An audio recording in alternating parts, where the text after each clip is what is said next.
Thank you for joining us for this episode of That Solo Life, the podcast for PR pros and marketers who work for themselves. People like me, Michelle Kane with VoiceMatters, and my wonderful co-host, Karen Swim of Solo PR Pro. Hi, Karen. How you doing? I am grateful, Michelle. Grateful to be here. Grateful for a new year. All of the things. How are you? I think that is wonderful. I too am, even though I feel like so far my theme has been discombobulation, but I think that's because, everyone's back and just trying to get things organized for the weeks to come. So out of the perceived chaos, it's not really, will come Yeah. clarity. Just working the Well, list, it's all we can do.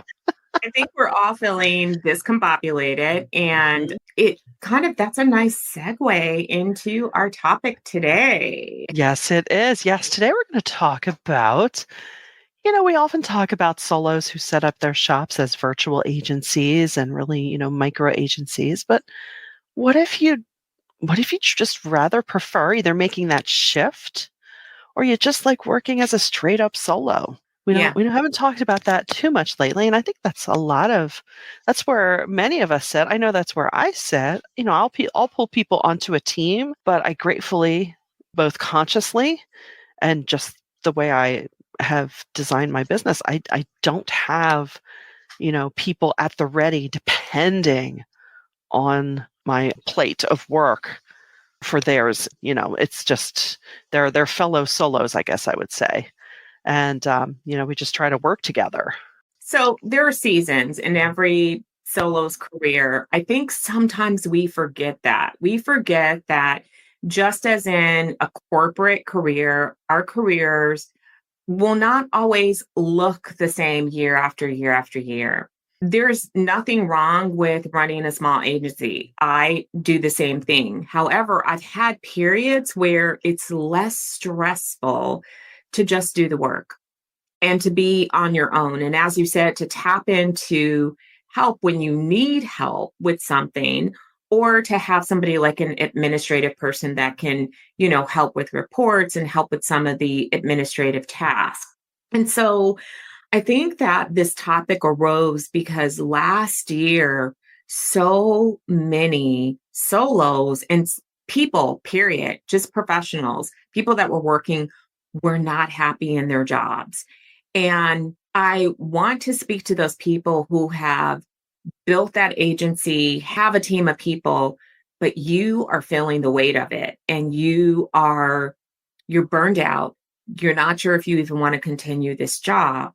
Here is another option if you're not quite ready to pivot out of PR and do something completely different.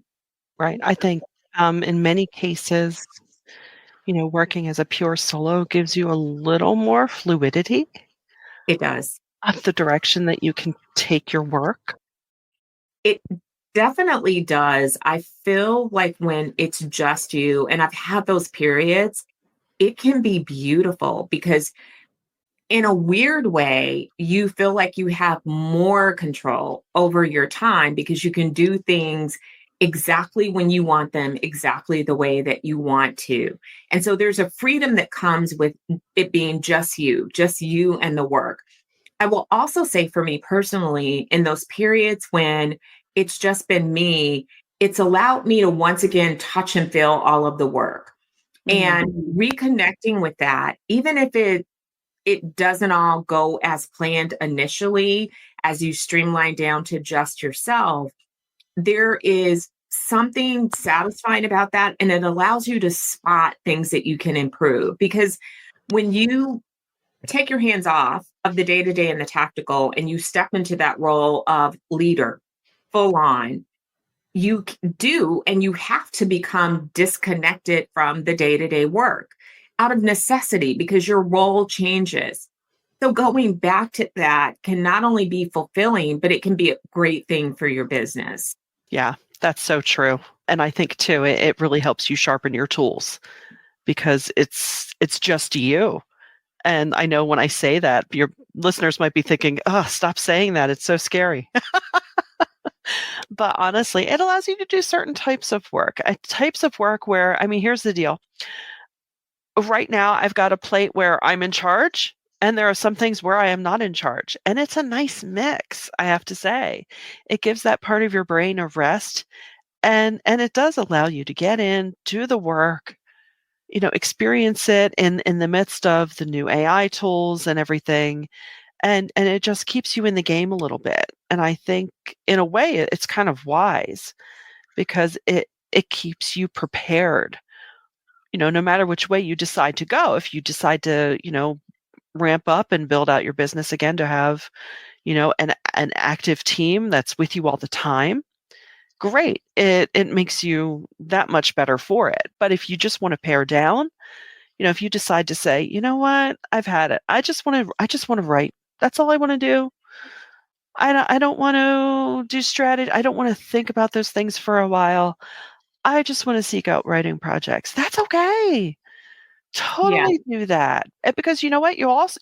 I would think in many cases, you're going to, at the very least, brush up against fellow professionals, and you're still going to get to glean things from them. You're still going to have some level of interaction. So it's not like you're holding up somewhere and just hiding. You're not. You're just doing your work in a different way. And if that feels better for you in this moment, I say go for it. 100% agree. I would also say that when you pare down and you decide to go as a solo, I think one of the scarier things for people doing that is that they're worried about their income levels. So here's where you have to be strategic with your own business. Sometimes we're strategic with our client work, but we forget to be strategic with our business. Sit down and do a little bit of math. When you have a team of people and you're paying higher taxes and you're doing this and you're adding up your time, what is your true income to yourself? To Mhm. yourself, not revenue for the business, but to yourself. So those big numbers can be deceiving. Now sit down and think about, if I had a couple of accounts that were small accounts, 10,000 a month, say, and I had fewer accounts and it was just me, how much is my income? You Right. might surprise yourself in discovering that, you know what, if you pare down to what you can really handle on your own, remember, you can also add other income streams because you can have multiple income streams working that produce a little here, a little there, with your main business being your client accounts. You could make more and maybe relieve yourself of some stress.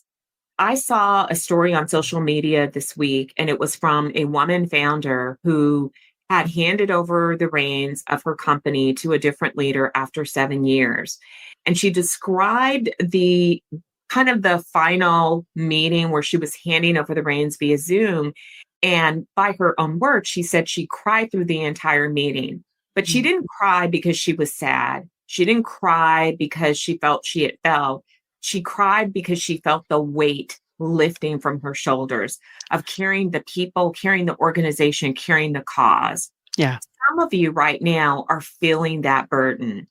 And we don't often talk about the other side of running an agency, particularly in these tumultuous times that we have lived through, that responsibility for other people's income, the responsibility for setting the tone and keeping everyone upbeat and enthusiastic, the responsibility for overseeing all of the work. Leadership has such great joys. I enjoy it, but it also comes with responsibilities. Let's be honest about that. And sometimes we need a break from it. We need Yeah. a break from that. We need to step back and recharge ourselves.